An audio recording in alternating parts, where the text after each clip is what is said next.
the easiest to leverage. If you keep it long enough, right, you wipe out all the taxes, all the capital gains. There's no capital gains until they sell. And even if there is a capital gains, we can just keep on delaying it. You either delay, you delay or just don't pay it at all. Ray, welcome back, buddy. Good. We're on our last topic under financial foundation. We did it. Yeah, So this is buddy. great. First episode with our topic. So let's talk about generational wealth basics, right? This is always a fun topic to talk about, right? For a lot of different folks, a lot of different reasons. So your family's built a real estate portfolio over 40 years. What did they understand the most that families don't? So this is, again, my personal view, but it is time tested. However you make money, right?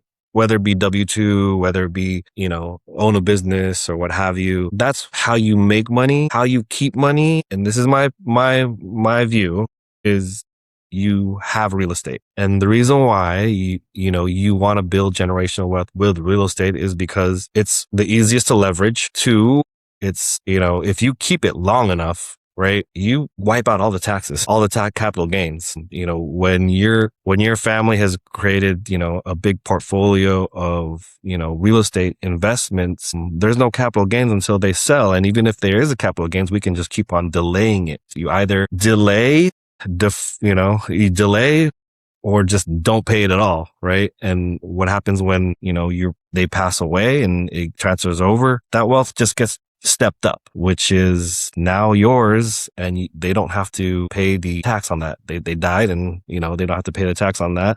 Sneaky. Yeah, capital gains. So that's one of the biggest ways to create generational wealth. Other than maybe doing it through stocks, and in some ways they do it similar with stocks, where instead of selling it off, they borrow from their stocks at a different rate, and then be able to get more assets and more assets. So in both cases, we're using a vehicle to be able to create that wealth, loan from it, and then redo the process, and then be able to, defer the taxes and the gains later on. So, generational wealth is huge, and we talk about it, but, I think a lot of people just want that quick, immediate thing, but, it takes time.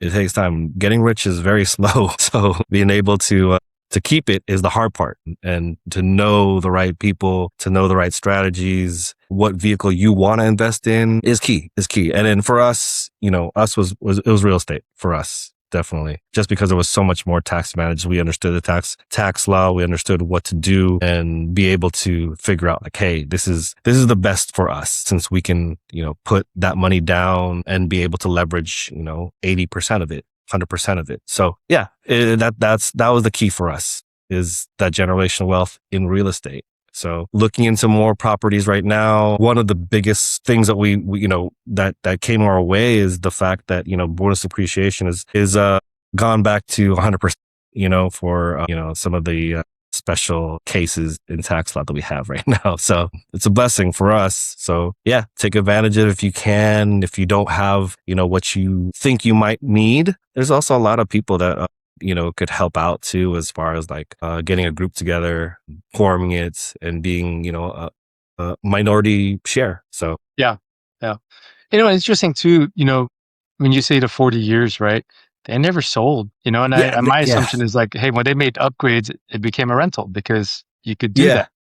And then taking advantage of, as you mentioned earlier, the tax system without even knowing the technical terms for what they were doing. Mm-hmm. And most families have that same opportunity, but they never take it because no one explains to them the math. Again, it comes back to the previous episode. What's the difference between a tax strategist, a tax preparer? A lot of this ties into this part. And obviously, this is where you come in with your knowledge, your experience, your successes, and what you've given as recommendations, right? Right. So, what's your thoughts on that? Yeah, I think that, so what they did was really, and anybody can do this. Basically, they bought their first home, used that first home, leveraged it. Once it appreciated, took money out, bought a new home, right, that they would live in. They upgraded. As they upgraded, they kept the first home that they bought, rented it out, used that rental to, gain more cash flow, along with doing their business, their W-2 job. And then they did the same thing. They upgraded again, bought the new home, upgraded, rented out the second home that they purchased, and then just kept on doing it, right? So they just kept on upgrading until a point where they're like, we get a lot of cash flow. We should buy apartments. So they Yeah. bought an apartment complex, and it's not like a crazy, like 100 unit apartment. It's just like, it was literally like 6 units, and it was, it's okay. We did that, and we just kept on going. And then, so, this is very modest too. It's not like they did this in like, they did this in like, 20 years, to be honest, 20 years, and like they're reaping the benefits, they don't have much to worry about, to be honest. Well, that's why it comes down to, in this whole series of, we're talking about foundation and the topics, right? We talked about personal finance, business infrastructure, tax literacy for entrepreneurs, the stability partner model, Mm-hmm. now generational wealth basics, right? And all this is key, right? And Ray, Right. you are the expert. You've helped us, you've helped me, you've helped many others. And the stories that you've shared, especially with a real estate portfolio, right?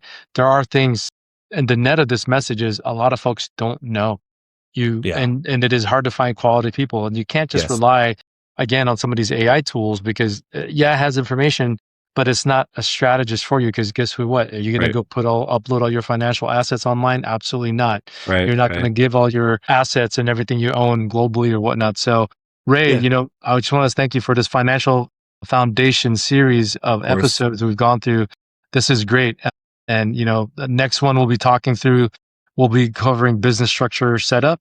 And, but for the folks listening in, guys, I encourage you again, to subscribe, follow, like us, send a message, go get to Ray, book him. If you guys want to get some advice, he'll get you some 15 minutes, 10, 15 minutes to understand what you're trying to do. And from there, you get a chance to talk to an expert that's worked with people successfully around the world.